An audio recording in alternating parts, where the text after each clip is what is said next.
आज का टॉपिक है सामाजिक संगठन, सोशल ऑर्गेनाइजेशन। सामाजिक संगठन, सोशल ऑर्गेनाइजेशन। सोशल ऑर्गेनाइजेशन या सामाजिक संगठन, जब हमने पिछले वीडियो में देखा है कि समाज के अंदर बहुत सारी इकाइयाँ होती हैं, तो जब हम संगठन की बात करते हैं तो उन इकाइयों के अंदर एकता या यूनिटी होना ज़रूरी होता है। अब जब मनुष्य अपनी आवश्यकताओं की पूर्ति करता है तो उन पूर्ति के लिए वो बहुत सारे संगठन बनाता है या छोटी छोटी यूनिट्स बनाता है जिनमें कि एकता हो, और उन संगठनों के माध्यम से उसकी आवश्यकताओं की पूर्ति होती है। अब हम ये कहें कि संगठन क्या करते हैं? आवश्यकता की पूर्ति।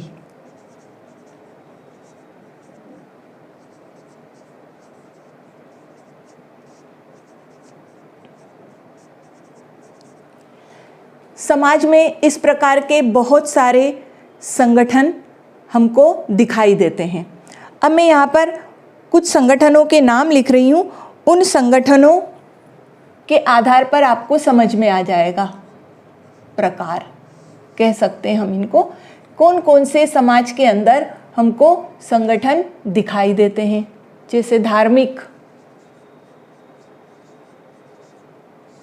अब ये जो धार्मिक संगठन होता है इसके अंदर अनेक संप्रदाय होते हैं, तो आप यहाँ ब्रैकेट में लिख सकते हैं अनेक संप्रदाय।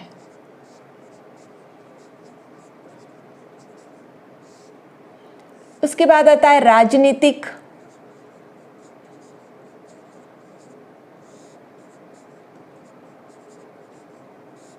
राजनीतिक संगठन। ये संगठन के अंतर्गत अलग अलग दल होते हैं। जैसे मान लीजिए भारतीय जनता पार्टी है, कांग्रेस है, समाजवादी पार्टी है, इस प्रकार के हमको दिखाई देते हैं अनेक दल।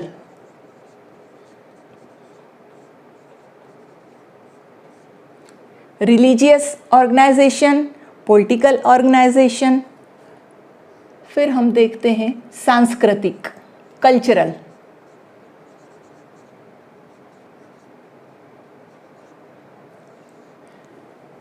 इसके अंदर थिएटर आ जाते हैं, नाटक, रंगमंच आ जाते हैं। इस प्रकार से ये एक संगठन मनुष्य का मनोरंजन के कार्य करते हैं। फिर है व्यावसायिक संगठन।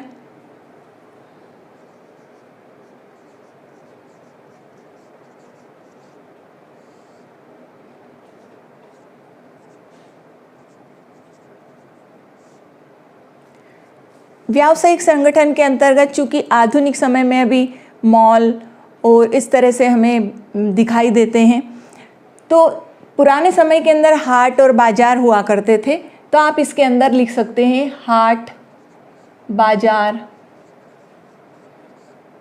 मॉल। ये जितने ऑर्गेनाइजेशन हैं ये हमारी आवश्यकताओं की पूर्ति करते हैं। इसमें हम समुदाय भी ले सकते हैं।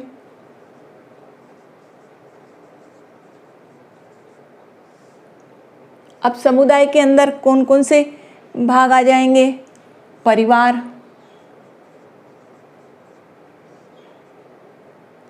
समिति, ये सारी इकाइयाँ या ये ऑर्गेनाइजेशन हमारी आवश्यकताओं की पूर्ति करते हैं। तो अभी हमने देखा सामाजिक संगठन के कितने प्रकार, और सामाजिक संगठन हमारी आवश्यकताओं की पूर्ति करते हैं। क्योंकि मनुष्य समूहों में निवास करता है और समूहों के माध्यम से ही वो अलग अलग दूसरे समूहों से जुड़ता है। जब दूसरे समूहों से जुड़ता है तो वो एक संगठन बनाता है, चाहे वो धार्मिक संगठन बनाए, चाहे वो न्यायिक संगठन बनाए, चाहे वो राजनीतिक बनाए या सांस्कृतिक, वो जिसमें उसकी रुचि होती है उसके अकॉर्डिंग वो उन संगठनों से जुड़ता है और अपनी आवश्यकताओं की पूर्ति करता है। क्योंकि संगठन दो भागों में हम देखते हैं बटे हुए होते हैं, एक सरल और दूसरा है जटिल।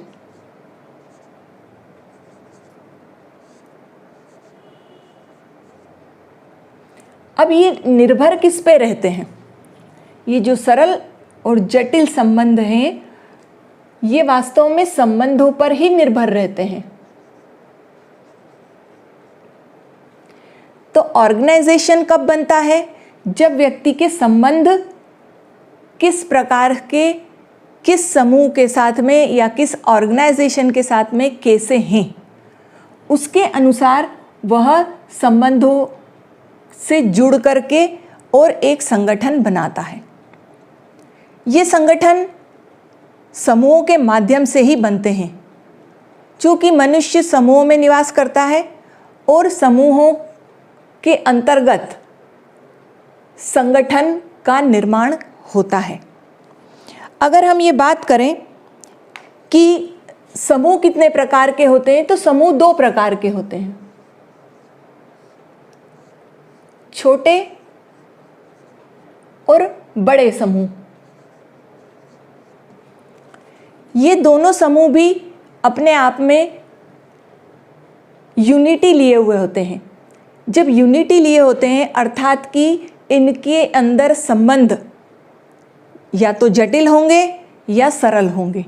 छोटे समूह हैं तो उसमें व्यक्ति एक दूसरे को आपस में जानता है, पहचानता है। बड़े समूह होते हैं उसके अंदर कॉम्प्लेक्स होता है, जटिल होते हैं, एक व्यक्ति दूसरे व्यक्ति को नहीं पहचान सकता है। जैसे मान लीजिए कि एक कंपनी है जो कपड़ा बनाती है। अब उस कंपनी के अंदर मैनेजर है और काम करने वाले श्रमिक हैं। अब प्रत्येक श्रमिक को मैनेजर नहीं पहचानता है, क्योंकि काम करने वाला व्यक्ति है वो एक उनकी यूनिट है कि वो कपड़ा बनाते हैं। तो इस प्रकार से कंपनी जो काम करती है, जो ऑर्गेनाइजेशन है, उसका उद्देश्य क्या है? कपड़ा बनाना है। तो ये जो छोटे और बड़े समूह होते हैं, इनका उद्देश्य ये होता है, मेन मोटिव होता है कि किस प्रकार से वो अपना प्रोडक्ट तैयार करते हैं। समाज के अंदर ऑर्गेनाइजेशन का मतलब ये है कि मनुष्य की आवश्यकताओं की पूर्ति करना। अब मनुष्य अपनी आवश्यकताओं की पूर्ति किस प्रकार से करता है और किन किन समूहों से वो जुड़ करके रहता है। इसके बाद में आता है सामाजिक संगठन की विशेषताएं या इसके कैरेक्टरिस्टिक्स। सामाजिक संगठन की विशेषताएं या उसके कैरेक्टरिस्टिक्स। हमें पता है कि कोई भी ऑर्गेनाइजेशन हो, उसकी कोई न कोई उसकी क्वालिटी होनी चाहिए। तो हम देखते हैं कि कोई भी ऑर्गेनाइजेशन अपने अंदर कौन कौन सी क्वालिटी को लेकर के चल सकता है। सबसे पहले हम देखते हैं कि निश्चित प्रयोजन, एक पर्पस होना चाहिए। उस पर्पस को लेकर के ही ऑर्गेनाइजेशन का निर्माण किया जाता है। अगर हम ये कहें कि एक अस्पताल है, तो अस्पताल का काम क्या है? लोगों को ठीक करना, रोग को ठीक करना, उनको स्वास्थ्य देना। तो अस्पताल अपना काम करता है। कॉलेज का काम क्या है? शिक्षा प्रदान करना। तो एक निश्चित प्रयोजन है, एक पर्पस है, उसको लेकर के और ऑर्गेनाइजेशन का निर्माण किया जाता है। प्रकार्यात्मक एक फंक्शन किस प्रकार से होना चाहिए, कौन कौन से काम किए जाना चाहिए, किस प्रकार से काम डिवाइड होना चाहिए, ये सारी चीज़ें भी एक ऑर्गेनाइजेशन के अंदर आती हैं। पद और भूमिका, रोल और स्टेटस।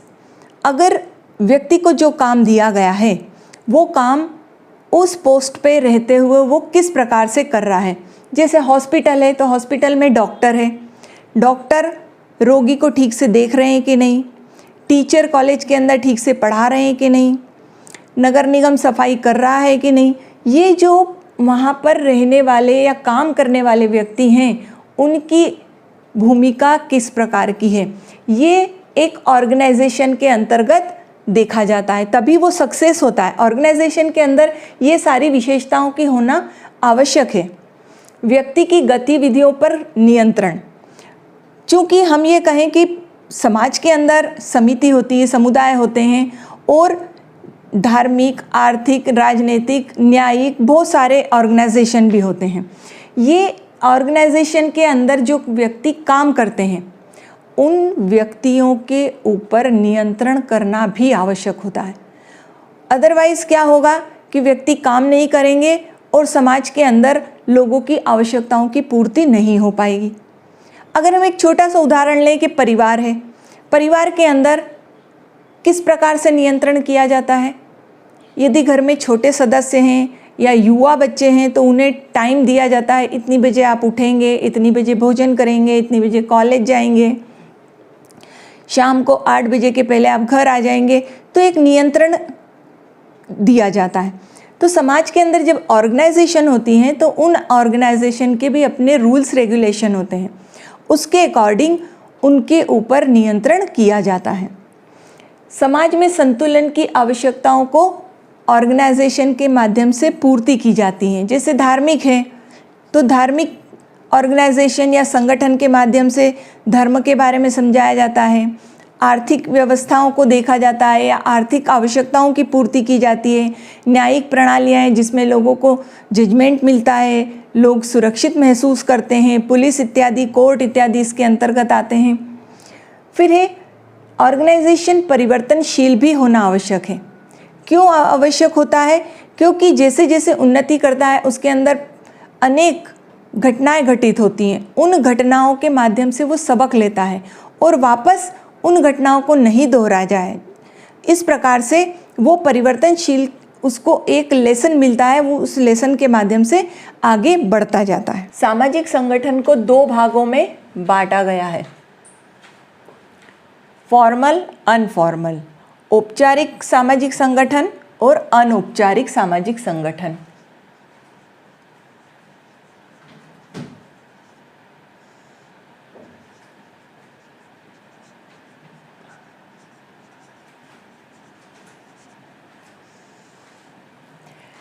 औपचारिक सामाजिक संगठन और अनौपचारिक सामाजिक संगठन। औपचारिक सामाजिक संगठन है, उनको कोई विशिष्ट उद्देश्य को लेकर के बनाया जाता है और वो उद्देश्य कुछ भी हो सकते हैं। जैसे मान लीजिए कि शिक्षा के लिए हम कॉलेज और स्कूल एक ऑर्गेनाइजेशन को स्थापित करते हैं, यूनिवर्सिटी को स्थापित करते हैं। स्वास्थ्य के लिए चिकित्सालय को, अस्पतालों को, इनको स्थापित किया जाता है। आर्थिक उद्देश्य को लेकर के इकोनॉमिक ऑर्गेनाइजेशन बनाया जाता है। पॉलिटिकल ऑर्गेनाइजेशन होते हैं, कमर्शियल होते हैं, रिलीजियस ऑर्गेनाइजेशन होते हैं। तो ये जितने सारे औपचारिक सामाजिक संगठन बनाए जाते हैं ये किसी न किसी उद्देश्य को लेकर के बनाए जाते हैं, विशिष्ट उद्देश्य होता है।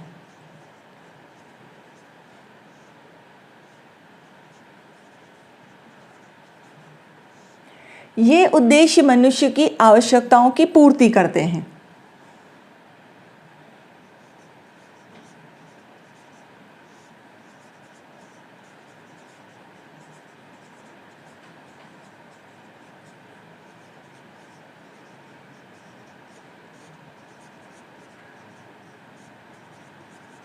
चूँकि ये विशिष्ट होते हैं तो मनुष्य की विशिष्ट आवश्यकताओं की ही पूर्ति की जाती है। शिक्षा प्राप्त करना है तो स्कूल में ही जाना पड़ेगा, स्वास्थ्य करावे तो अस्पताल में ही जाना पड़ेगा। तो ये सारी चीज़ें विशिष्ट औपचारिक संगठन के अंतर्गत आती। अब आता है अनौपचारिक संगठन।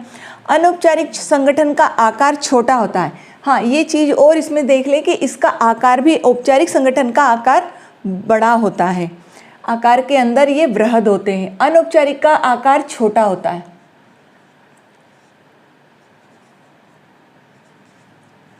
अब जहाँ पर आकार छोटा होगा इसका मतलब ये है कि व्यक्ति एक दूसरे को आमने सामने के संबंध होते हैं और अच्छी तरह से पहचानता है। उनमें हम की भावना भी होती है। सदस्य एक दूसरे को इसलिए पहचानते हैं क्योंकि वो एक दूसरे से रोज मिलते हैं। अब इसके अंतर्गत हम ले सकते हैं अनौपचारिक के अंदर जैसे मित्र हैं, परिवार है, पड़ोस है,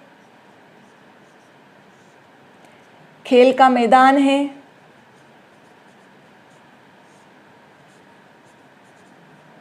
यहाँ भी जितने खेलने वाले जो बच्चे हैं वो एक दूसरे को आपस में जानते हैं। तो ये अनौपचारिक होता है, इसमें किसी भी प्रकार की औपचारिकता नहीं होती है। व्यक्ति एक दूसरे से इसलिए अपने मन की बात कह सकता है और दूसरों के मन की बात भी वो जान सकता है। आमने सामने के संबंधों में हम औपचारिक संगठन को देखते हैं।